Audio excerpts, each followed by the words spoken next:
When that fish first came up in the Gillnet, you'd never think it could be worth $500,000. By then, Jax had been grinding for 30 days, and when he was backed into a corner with nowhere to turn, the 708 net that had been wrecked by the Beaver suddenly delivered a lifeline. My God! I got a fish, finally!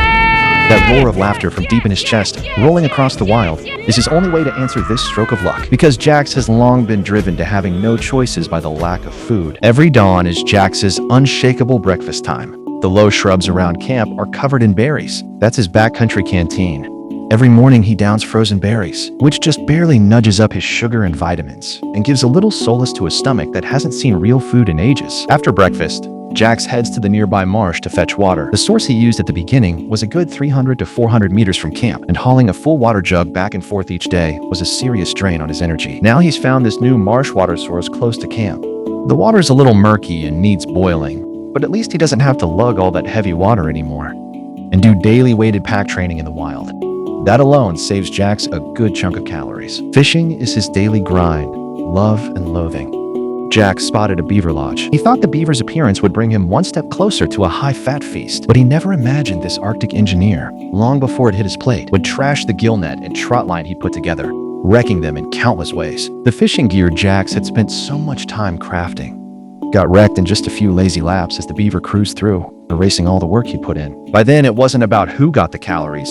It was a personal feud. Jax begged the gillnet to pay out, then turned from the shore and entered the forest, starting his hunting window for the day. Game in this area is not abundant. Game here is scarce. Snowshoe hares aren't a daily sight, yet Jax still heads into the woods each evening to try his luck. He didn't expect it. After stepping into the hunting zone, a hare popped up in range. Jax grabbed his bow and fired an arrow. Got a hare with a bow, another one! The arrow nailed the hare right in the head. Today's protein deposit finally hit his account. He used to feel going out to hunt was just burning calories for nothing. After all, as long as he set enough snares and traps, he could just sit in his shelter and wait for food to deliver itself. Only after grinding away at hunting for a while did it hit him. Every scrap of food so far had come from the hunt. He's not a master of any skill, but he's in everything. Building, gathering, fishing, hunting. It's an all-rounder survival approach, is what has let Jax inch his way through the wilderness to where he is today. Just as he felt the day was finally turning around, his body suddenly slammed him with a brutal wave of pain. In the cramped room, he had nowhere to roll or stretch. Nausea and stabbing pain kept hitting him in waves. He didn't even know whether he should try to throw up or lie down and rest immediately. Moments ago, he'd been basking in a successful hunt. The next second, he was curled up on the ground in agony, calling out to the heavens for help. That feeling of dropping from heaven straight into hell sent Jax into full-blown panic. He had no idea what he'd eaten wrong, nor did he know whether this sudden, brutal pain would end his time in the competition on the spot. Why would this be happening to me? Oh, God, this is really painful. From nausea to, pain. Just pain. It just hurts so bad. Oh, no. I don't want to get taken out for this. Oh, God, help me, please help me. Once the worst of the pain passed, his first guess was that it had something to do with the way he'd been treating his water. Jax has been using iodine to disinfect marsh water, but that method only kills some microorganisms. It doesn't filter out impurities in the water. He began to wonder if drinking treated water irritated his stomach and intestines. Jax then remembers that about a year or two ago, he had his gallbladder removed. He wonders if this long stretch on almost no fat has thrown his digestion out of whack. Whatever is really to blame. For now, the fix is to grab high-fat food fast, from a fish or that beaver. As long as he can secure either one, it might help his body get back on track. Once the stomach pain lets up a bit, Jax heads out from camp again, going to check the beaver traps. He's not ready to walk away from this place yet, because to Jax, that $500,000 isn't just prize money, it's a chance to finally have a home of his own. But when he reaches the beaver trap area, the scene stops him cold. The trap's float has vanished. Even the anchor setup has been ripped out of position, and all around are signs of a violent struggle. Jax suspects the beaver triggered the trap, but whether it broke free or ended up tangled in the rope and died out of sight, he'll never know. In the days after, he never sees any sign of the beaver again. Whether it's still alive or not, Jax decides to end this long-running pursuit. He personally dismantles the remaining beaver traps. Even with his body screaming for fat, he still won't gamble on causing another mess he can't undo. He's lost a food opportunity, and his body throws new problems at him. Jax feels nature is abandoning him, and in this most vulnerable moment, the person he misses most is his mother far away. I am not okay right now. I did the thing that I was so afraid that I was gonna do. To take its life and not have the ability to honor it. The only thing I can think of is just pray that he got out. I feel absolutely awful. I feel like I don't deserve to be here anymore. He heads to the lakeshore and does his routine net check, bracing for it to be empty again. But when the rope on the net starts to shake under the water, Jax instantly senses something different. As God! Yeah! Yes, yes, yes, yes, yes, yes, yes! I got a fish finally! the net is slowly pulled up through the surface, a big, well-fed fish suddenly appears before him. All the feelings he'd been holding back burst out. This was the fatty meal he'd wanted most since entering the wild. This time, Jax didn't waste a single part of his catch. As the rich, silky fish meat passed his lips, he knew his stomach might flare up again. But he no longer cared, because that mouthful of fat was exactly what his body was desperate for. I have to win. I needed this. I needed this so bad. Oh, it's awesome! As day 31's first light washed over the frozen wild again, the ghost of that missed moose still clung stubbornly to Aaron's thoughts. Now he just tugged on one glove and drifted around camp picking berries, topping up the last drops of oil in his tank before he ran dry. Rabbit meat would have to cover his protein, and the berries would make up his plant nutrients. If fortune really favored him today, another moose encounter would be perfect. But as Arctic temperatures kept falling, the berries once soft on the ground were freezing in the cold.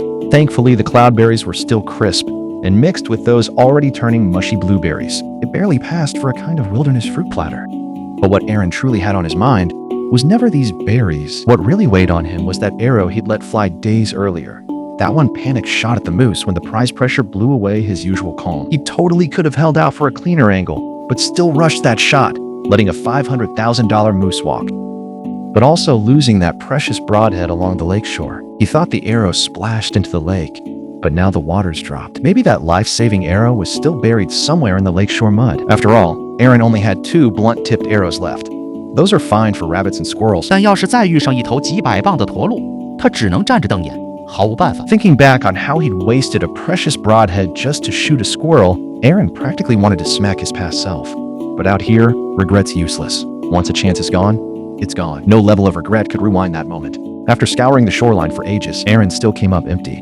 No arrowhead, no moose trail. Hope flipped to disappointment and his mood tanked. But Aaron still didn't reach for the satellite phone. He knew bailing now would be the easiest thing in the world, but it would let too many people down, starting with himself, the guy who'd clawed his way here, and then his brother, and the father who'd been taking him hunting and trapping since childhood. Aaron's dad is a regular blue-collar guy, but he's crazy about the outdoors and an extremely disciplined man. Even though the family has been through its share of hard times, the skills his father passed down to him have now all become the capital that keeps Aaron in this wilderness. Since he couldn't find the arrowhead, decided to stop obsessing the past. Calmed down at last, Aaron slipped into the trees to check his snares. He hadn't even made it to the first set when he spotted a pair of rabbit legs poking out from the snare. His food bank had paid out. 1 second, he was stewing over the lost moose and arrowhead. The next, a plump snowshoe hare had shown up to soothe his battered soul. One rabbit is nowhere near enough to make up for losing that moose, but it's just enough to keep Aaron going. And clearly the surprises weren't done yet. Following the long game trail to the next trap, a second rabbit arrived on schedule. Double Rabbit Day began. 2 snowshoe hares don't pack enough calories to clinch Aaron's title, but enough to quiet his food anxiety. More important, this catch drags him out of failure's shadow and back into the fight. Out here, the scariest thing isn't a day without food. It's failing again and again. A run of failures eats away at your confidence. But these 2 rabbits prove the trapping skills his father taught him can still keep him alive. From missing a moose to nailing 2 rabbits at once, Aaron has found his footing again. On top of excitement, he hangs his treasured Canadian flag above the camp and officially declares today his own personal Canada Day. Because to Aaron, these 2 rabbits are not just dinner. They're more like a message from the wilderness itself. As long as this game isn't over, past failures don't decide how it ends. Lost arrowheads can be tracked down bit by bit. The moose he missed might show up again, And what he needs to do now is hold tight to this newly rekindled confidence. Stay out here, fight to make his family and his country proud, and launch another charge at that $500,000 grand prize. A dusting of snow fell on camp last night. It's not yet harsh enough to drive him inside, but for Andrew, already out of food, today is bound to be rough. The piece of rabbit in his hand is his last food. Once this bite goes down, his food storehouse will be wiped clean, so Andrew doesn't scarf it as he usually does. Instead, he cuts the rabbit into tiny pieces and savors every trace of flavor. Used to modern life, we've long grown accustomed to food always waiting in the fridge, and hardly anyone truly worries about where the next meal will come from. But out here in the wilderness, food security is never a given. Finishing the last piece of rabbit today doesn't mean there will be new game to find tomorrow. He can only hope this tiny scrap of meat gives him enough strength to get through today's plan. The first task is to finally finish that traditional Welsh coracle he's been working on for so long, then slide the boat onto the lake, try for fish, and top up his food account, now empty. While others, once they're out of food, instinctively cut back and try to conserve strength, Andrew instead throws his last reserves of energy into this bet, entirely on a small boat that isn't even finished yet. It has to be said, this is a high-risk, high-reward gamble. The coracle is a traditional watercraft from Wales. A century ago, folks would paddle these little boats on rivers and lakes to catch fish. Andrew weaves the main frame from willow, then sets a seat in the middle of the boat, and uses rope to lash every joint tightly together, so that once it's afloat, the frame doesn't suddenly come apart. Once the bottom's curve is set, he just has to turn the boat over, stretch the waterproof fabric over it, and pull it tight, and a coracle full of Welsh character officially appears in the Arctic wilderness. But this boat isn't just for getting food. Andrew also gives it a name rich with the taste of home. This Welsh word roughly expresses a deep, aching homesickness. Not just missing one person, but aching for all your homeland holds. The soil you know, the life you left, the family you've been away from so long. Others name their boats to ride wind and waves and return with spoils. Andrew, however, simply hangs his homesickness right on the bow.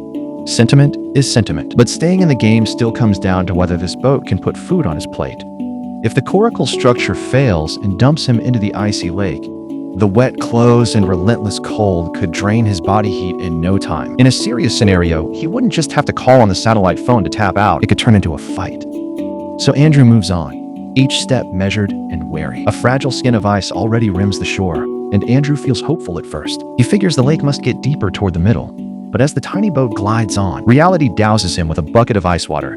This lake, he named, is in fact just a giant paddling pool, with most of it barely ankle deep. He eventually locates a marginally deeper patch, but its surface is already icing over. Forget catching big fish here. He probably can't even get the hook fully submerged. He doesn't write off his own work. Just getting the boat to float shows his time and effort weren't for nothing. With the lake a dead end, he turns to the river. He shifts focus to the river. Compared with an ankle-deep puddle, river is more likely to hide fish, but the danger there is far greater than out on the lake. If the coracle capsizes in the current, the rushing water could sweep Andrew away along with the boat. But with his food stores already at zero, he doesn't have many options left. Higher risk also means a higher chance of catching fish. Andrew first lowers the unweighted line into the water, letting the bait float with the current as he waits alone in the tiny boat. Stirring memories of fishing with his dad, he now sits alone in a tiny coracle on an Arctic river. The rhythm of paddling deepens his longing for the family far away. Andrew lingers on the river for ages, yet not a single fish comes to the hook. Probably just building the boat and repeatedly paddling it has already burned through thousands of calories, yet he hasn't gotten any food in return, and his calorie intake is now extremely low. His body is clearly running down. If he keeps burning precious energy on a fishing plan that yields nothing, this little boat he built today may not be a life-saving tool, but a fuel burner that speeds up his exit. So, Andrew shelves fishing for now, heading off to check his traps and scout fresh ground for any sign of game. By now, he's so hungry, he's doubting everything. Back in week 2, when his body first hit this same state, Andrew endured this same kind of hunger, and only after landing several rabbits in succession, his body recovered. But looking now, those earlier gains may have been just blind luck. That short burst of plenty was followed by another long void. Tracking a fresh game trail, Andrew keeps pushing deeper, and just as hunger is about to devour his last bit of strength, fate finally answers him again. Yes. Andrew manages to get a grouse, and in that moment, he even feels as if some unseen force is watching over him. This grouse, appearing in time, solves his urgent problem. Back at camp, he props the bird by the fire to roast slowly, and as the skin turns golden and crisp, The aroma of meat once again fills the shelter. The skin looks just crispy. Very well done now. This mouthful of meat not only fills the energy gap in his body, it also lets Andrew see the possibility of carrying on. If he can steadily catch a few rabbits each week, and now and then pull a fish from the river, then lasting not just 80 days, but even 90 or 100 days is not completely out of reach. While other contestants are still worrying about their next meal, Nero's traps once again deliver a new haul. He picks up this rabbit on today's trap run, and over the past month of hunting, Nero has obtained almost all his food through snares and traps. 2 plump seabirds and more rabbits than you can count. Who would have thought Jax's wish would end up coming true through Nero? If Nero can win this season's championship, he'll go down in history as a true trap war god. When everyone else comes into the wild thinking only about how to fill their stomachs each day, Nero is already working on the soft furnishings of his shelter. He hangs a handmade wreath by the door, giving the cold shelter a bit more of a homey feel. For Nero, it's a morale-boosting act of self-care, and right now his eating and digestion are both in good shape. His body's bouncing back bit by bit. The only real snag now is his totally scattershot fishing setup. He's taken many hits fishing, but he won't keep ramming his head into the same wall. Since the traps are still bringing in food, there's no need to pour all his strength into low-return fishing. He'll hold off until the lake is solid ice, then fish standing right on it. The water by camp is falling fast, and the once submerged shallows are slowly surfacing. Nero heads over to check it out, and, well now, there are clusters of little white fish stranded in the puddles, some still thrashing in the mud. Clearly, when the river dropped, they never made it back to the main channel. Nero quickly starts scooping the little fish out by hand, but the icy river water soon numbs his fingers. He has to head back to camp for waterproof gloves, then returns to finish Sudden Windfall. The wooden bridge he built to make crossing easier has, by luck, turned into an automatic fish-catching machine. As Nero gathers up the fish, he counts each one. When the final tiny fish slips into the bag, the total has reached 89. The whitefish are all quite small. You can pop one down in a single bite, but together, they really add up. For Nilu, who had only caught 2 pike before, today's haul instantly sent his total catch rocketing from 2 fish to 91. Just a few minutes ago, he was still a hunter with a miserable fishing record, and instantly he's turning into a fish harvesting workhorse. All those set lines and nets might not bring in any fish, yet a bridge you threw together can, once the water level drops, deliver dozens of meals. For dealing with these little fish, Nilu's finally thankful he picked salt during gear selection. Now it's proving its worth. He splits the fish along the belly with a sliver of bamboo, meticulously gutting them. Each one's barely palm-sized, but when you're dealing with dozens or even hundreds at once, the work really wears on your patience. Nilu takes out the livers and puts them in the pot to cook. Unlike regular flesh, these organs usually yield richer, more precious fat. The fish meat is cut, processed, and hung over fire to smoke. In the Arctic, the only thing that matters is what you put in your stomach. The boiled white fish tastes milder than expected. No heavy fishy odor, the meat is quite soft. The only catch is the many fine bones still inside. Nilu doesn't care about that now. He wants to sit and enjoy this fish feast. Cut to Likey though, and he's facing a kind of problem other contestants can only dream of having. The snow on the far-off peaks has nearly all melted away, and for Likey, with several hundred gin of camel deer meat stored, it's no cause for joy. Since the cold works like a natural fridge, once the weather keeps warming up, all that unprocessed camel deer meat might begin spoiling anytime now. When Likey opened the meat cache, a sour smell was already in the air. At first, he thought it was just the camel deer hide giving off an odor in the warmer weather. But as he turned the meat over for a closer look, his heart sank. Some of the camel deer cuts clearly looked wrong. Some of the scraps already reeked, and their color was clearly wrong. Lake's stomach sank. Moments earlier, he'd been picturing this camel deer haul carrying him straight into the finals. The meat that could carry him to the championship was spoiling before his eyes. The dream went up in smoke. Others fret over empty larders. Like, instead, is sweating bullets from having too much. As the weather warms, his meat stash is changing in precisely the way he dreads. If he doesn't act now, the spoiled area will only spread. Like cuts away the rotten parts, then moves all the remaining venison next to the fire to smoke and dry it, because he knows very well that this close call with spoilage can't pin it all on the weather. After the camel deer kill, he'd actually had enough time to deal with the rest of the meat.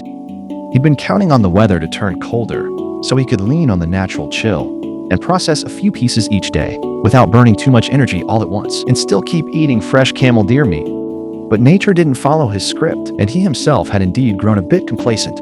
Now the sudden warm spell has thoroughly upended his plans, as chunk after chunk of camel deer meat is strung up over his shelter. The knot in Lakey's chest finally loosens a little. The camel deer meat is finally housed, but like himself has been kicked out to sleep outdoors. Still, as long as this food can be safely preserved, spending a night outside is hardly a big deal. After a long night's work, Likey finally gets most of the camel deer meat processed. With the meat crisis resolved, he could at last relax a little. Soon after, he came across a nearby clay patch, perfect for pottery. Using this clay, Like hand shaped a large jar. The reason he suddenly wanted to make these seemingly non-urgent things today, because this very day was both his father's and his little son, Bull's birthday. Bull was turning 2. His father, Primos, was turning 67. Likey gathered up all the berries he'd saved. He chose to hand make a birthday cake out here in the wild for the 2 men who meant the most to him. Lacking flour or cream, he turned a stash of moon daisies into a pot of jam. Strictly speaking, it wasn't a real birthday cake at all, but in this barren place, in this scarcity, it was the best treat Likey could give. Those berries were his emergency rations, and now he was using them all at once, not to fill his own stomach, but to make up, in his own way, for a birthday he could not be there to share with his distant family. When night fell, he used wood to craft a simple Swedish torch candle and lit it as a blessing for his father and son. Today, he felt their absence especially, but it was still not time to go back, at least not today.